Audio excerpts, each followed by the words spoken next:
हीनयान के संप्रदाय।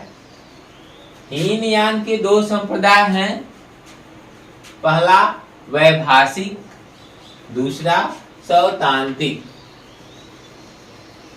पहला वैभाषिक और दूसरा सौतांत्रिक।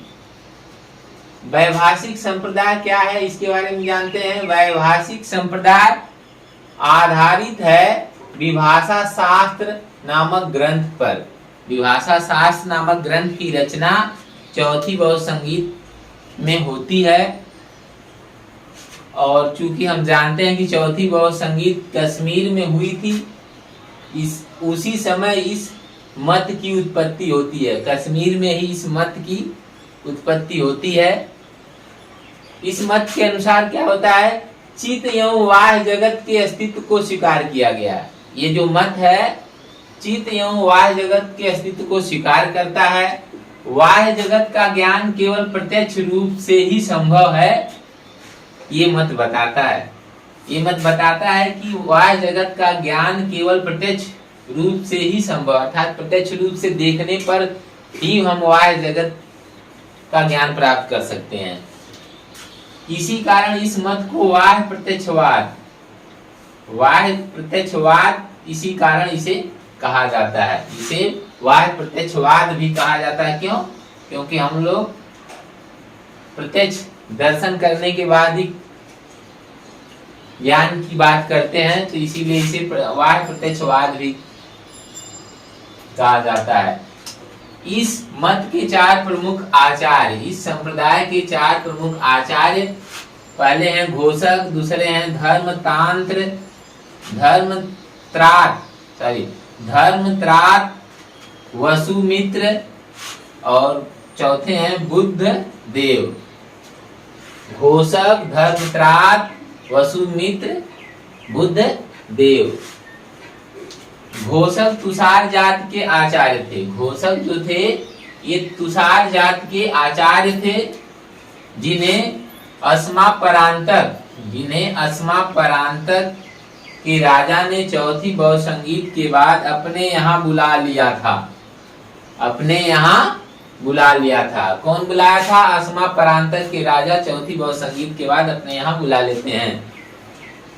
संघभद्र नाम के प्रसिद्ध वैभाषिक आचार्य, कौन सा आचार्य थे? संघभद्र नाम के प्रसिद्ध वैभाषिक आचार्य ने न्यायानुसार शास्त्र की रचना की और अभिधर्म कोश शास्त्र कारिका की भी रचना की। जो संघभद्र है किसकी रचना की है? न्यायानुसार शास्त्र और अभिधर्म कोश शास्त्र कारिका की रचना करते हैं। ये दोनों क्या हैं? विभाष्य हैं, विभाष्य की रचना करते हैं। अगला संप्रदाय हीनयान का सौतांत्रिक संप्रदाय है, इसके बारे में जानते हैं।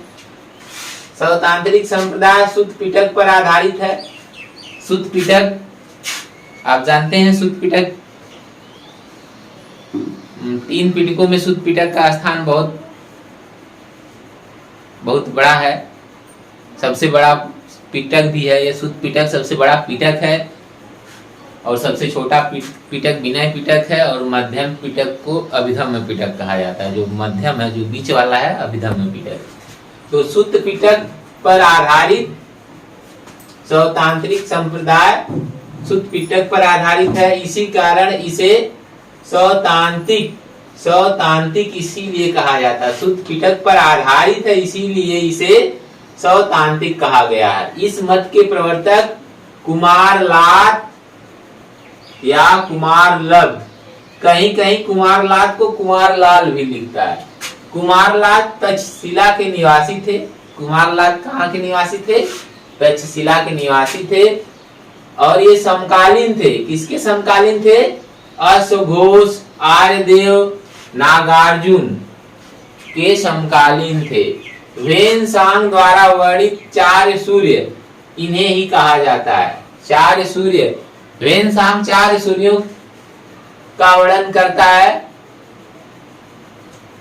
तो वो 4 सूर्य कौन है? कुमारलात पहले हो गए, दूसरे हैं अश्वघोष, तीसरे हैं आर्यदेव और चौथे नागार्जुन।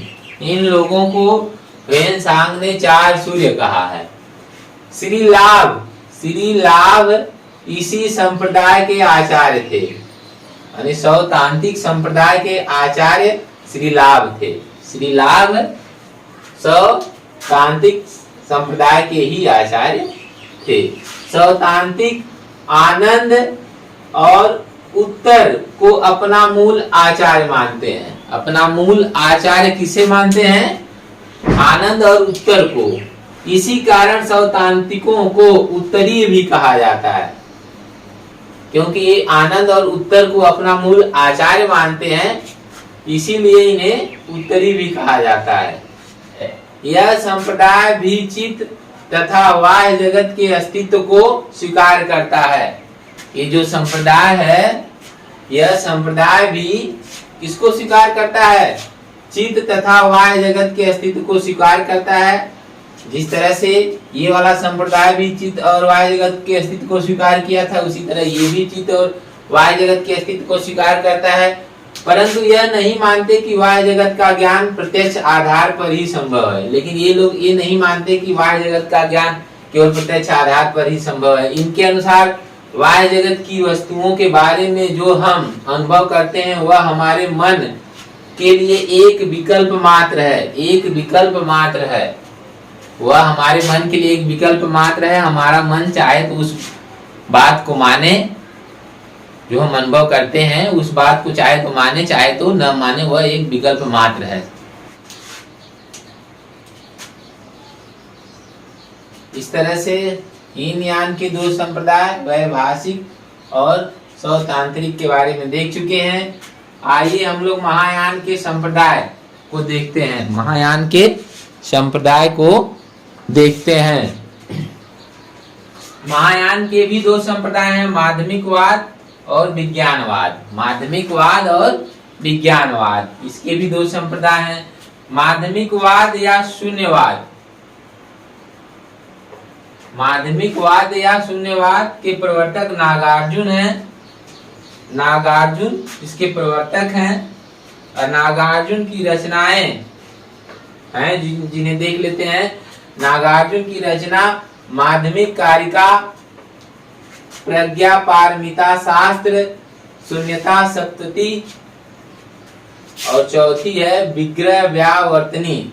विग्रह व्यावर्तनी ये नागार्जुन की रचनाएं हैं। माध्यमिक कारिका, प्रज्ञा पारमिता शास्त्र और चौथी है, तीसरी है शून्यता सप्तति और चौथी है विग्रह व्यावर्तनी। विग्रह व्यावर्तनी ये नागार्जुन की रचनाएं हैं। माध्यमिकवाद या शून्यवाद को सापेक्षवाद भी कहा जाता है। माध्यमिकवाद या शून्यवाद को सापेक्षवाद भी कहा जाता है। इस मत में महात्मा बुद्ध के मध्यम मार्ग को विकसित किया गया है। यानी ये जो मत है महात्मा बुद्ध के मध्यम मार्ग को स्वीकार करता है। महात्मा बुद्ध तपस्या के दौरान ही कठिन मार्ग को छोड़ करके मध्यम मार्ग पे आए थे, उसी मध्यम मार्ग को ये संप्रदाय स्वीकार करता है। नागार्जुन ने कहा कि यदि संसार मिथ्या है, यदि संसार, नागार्जुन ने कहा कि यदि संसार मिथ्या है तो निर्वाण भी मिथ्या है। जो निर्वाण है ये भी मिथ्या है।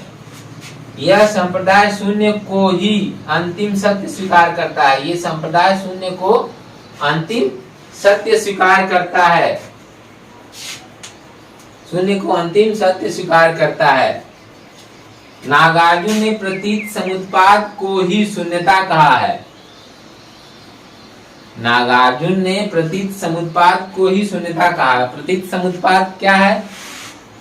संसार की प्रत्येक वस्तु किसी न किसी कारण से उत्पन्न होती है, अर्थात प्रत्येक वस्तु के उत्पन्न होने का कोई न कोई कारण है, इसे ही प्रतीत समुत्पाद कहा गया है। आर्यदेव बुद्ध पालित भाव विवेक चंद्र कीर्ति और शांति देव माध्यमिक वाद के विचारक व प्रचारक थे। नागार्जुन के बाद दूसरे नंबर पर इनके शिष्य आर्यदेव का स्थान आता है, जो इस संप्रदाय का प्रचार प्रसार करते हैं। उनके बाद आर्यदेव के बाद फिर इन लोगों का स्थान आता है, बुद्धपालिक, भाव विवेक, चंद्र कीर्ति तथा शांति देव इनका। इस तरह से अब दूसरा संप्रदाय जो महायान का है वह है विज्ञानवाद। तो विज्ञानवाद के बारे में जानते हैं। विज्ञानवाद को योगाचार भी कहा जाता है, विज्ञानवाद को योगाचार भी कहा जाता है। इस मत की स्थापना 3री शताब्दी में मैत्रेयनाथ ने की थी। असंग तथा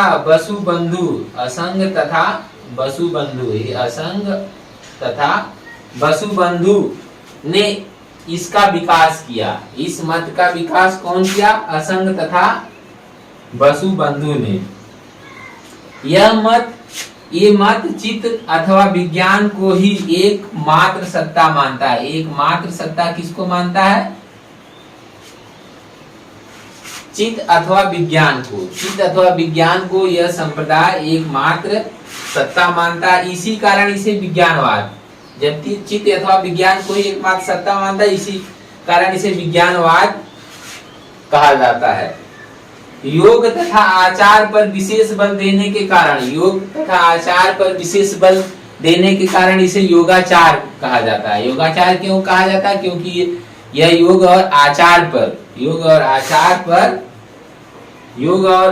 तथा आचार पर विशेष बल दिया था यह संप्रदाय, इसीलिए इसे योगाचार भी कहा जाता है। मैत्रेय की एक रचना है अभिसमयालंकार मैत्रेय की रचना है। असंग के छोटे भाई वसुमित्र इस मत के अनुयायी थे। वह अपने जीवन के अंतिम समय पर इस मत के अनुयायी बने थे, जिनकी रचना वसुमित्र की रचना विज्ञप्ति मात्रता सिद्धि है। विज्ञप्ति मात्रता सिद्धि, वसुमित्र की रचना का नाम क्या है? विज्ञप्ति मात्रता सिद्धि। ये वसुमित्र की रचना है।